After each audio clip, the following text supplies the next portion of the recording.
All right, so we have reached the point in the chapter where we try to apply some of what we've learned. And so this is going to be applications and models of growth and decay.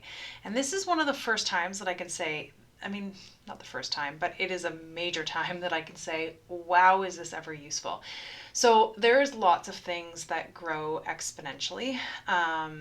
In fields such as business, science, psychology, sociology, populations grow exponentially, bacteria growth can happen exponentially, money can grow exponentially, and then the same with decay. You can have lots of things in biology decay exponentially, and so on and so forth. And so every single model we do is going to be base E, because these are going to be all natural growth, so growth that happens continuously, or decay that happens continuously. So the first scenario we're going to look at is population growth. So every single function that grows is going to be given by the equation P of t is equal to P naught is equal times e to the kt.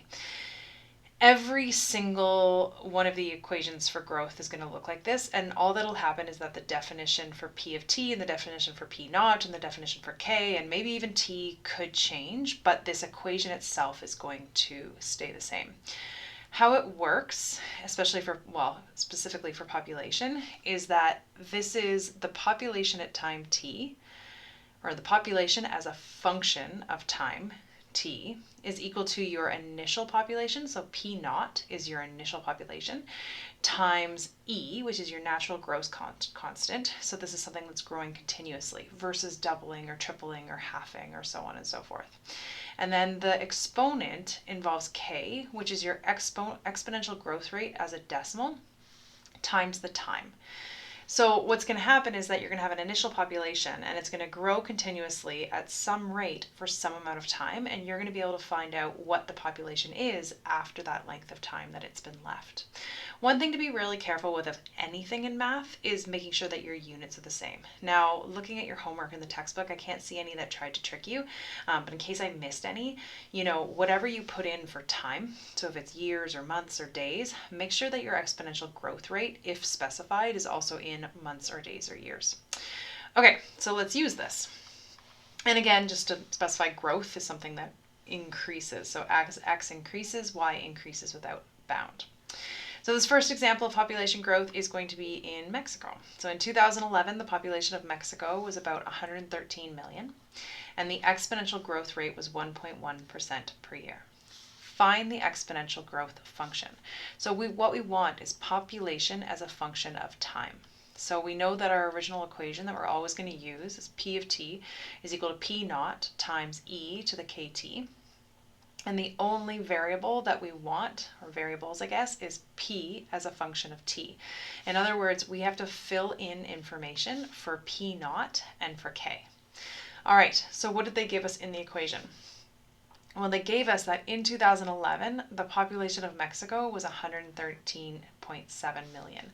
So that's going to be your initial population. So your initial population is 113.7.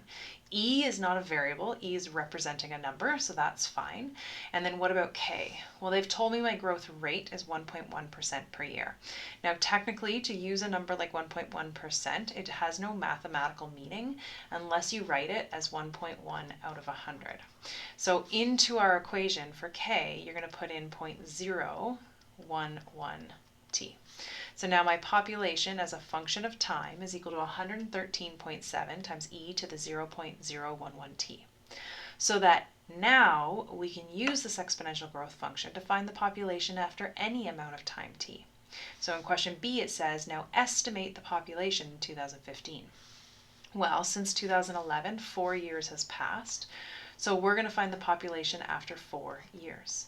So we're going to have P of 4 is equal to 113.7 times e to the 0.011 times 4 years. Then you're going to plug that into your calculator. So in your calculator, you're going to type 113.7 times, now I'm going to use my e to the x button. So it's going to be e to the x, and then in the exponent, I'm going to put a bracket. So around this 0.01 times 4, I'm going to put that in brackets so that the e gets raised to that entire exponent. So I'm going to put bracket decimal 011 times 4 unbracket equals. So that my population after 4 years is 118.8. They gave me to 1 decimal place, so I'll answer in 1 decimal place, and this is million. So after 4 years, the population has grown from 113.7 million to 118.8 million. All right, next part, C.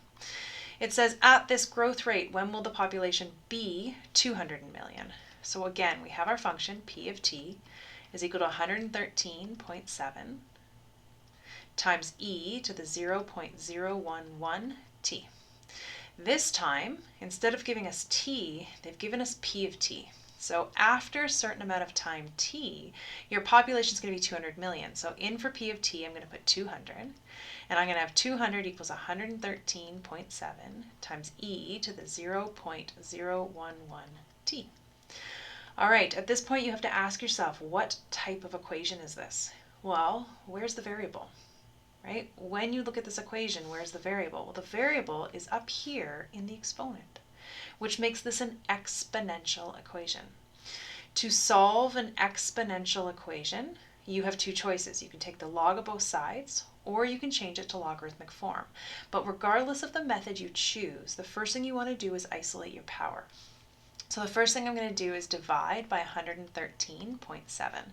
So divide by 113.7. So I end up with 200 divided by 113.7 equals e to the 0.0, sorry, my pen's being really laggy tonight, 0.011t.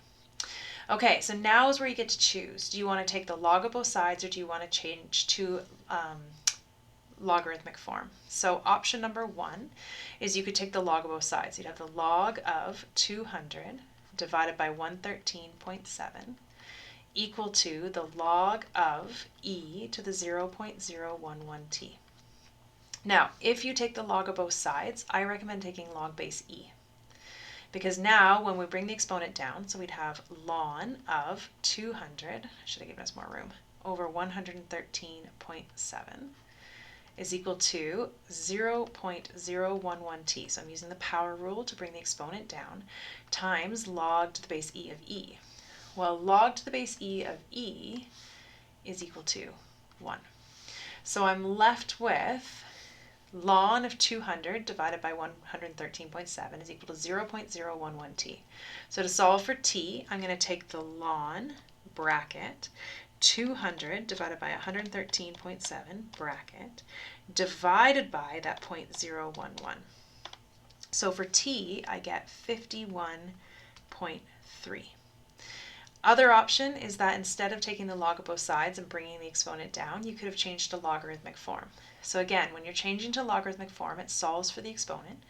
So 0.011t equals log, the base of the exponent becomes the base of the logarithm, of 200 divided by 113.7. So to solve that again, you would just do t equals the ln of 200 divided by 113.7 all over 0.011. So you're plugging in exactly what you plugged in over here, and you will also get 51.3 years. Okay, so no matter which method you use, you're going to get the same answer. All right, the next question is very similar, except instead of telling you what the population is going to be in a certain amount of years, they want the population to double. So this says, after how long will the population be double what it was in 2011? So again, we're using the equation P of t is equal to 113.7 times e to the 0.011t. So we have to put something in for population at time t. Well, we want it to double, so 113.7 doubled is 227.4. 227, whoops, 227.4 was 113.7 e to the 0.011t. Using this one as a model, I want you to either take the log of both sides or change to logarithmic form to solve this equation. Don't forget, the first thing you're going to want to do is divide by 113.7 so that you can isolate the power. All right, pause the video and give this a go. So hopefully you gave this a go. When you did the first step, you got 227.4 divided by 113.7 equals e to the 0.011t. When you did that, because we put a double population, it's going to get 2. So we get 2 equals e to the 0.011t. This one I divided because it came out nicely. This one I didn't divide because if I do 200 divided by 113.7, I get this like really long decimal that I don't want to keep throughout my calculations. And so when it works, I do. When it doesn't, I don't. Then to solve this, you have two choices. You can take the log of both sides or change to logarithmic form. I'm going to change to logarithmic form. So 0.011, oops, not 0.01, 0.011t equals log to the base e of 2, which means that t equals the ln of 2 divided by 0.011. And if I plug that into my calculator, I get the ln of 2 divided by 0.011 is equal to 63.0 years. All right, now I want to ask you a question about this one. When your population is doubling, will this number here, so will this number here be anything other than 2? How did we get it? We got that 2 because whatever our population was initially, we doubled it here so that when we divided, this always comes out to 2.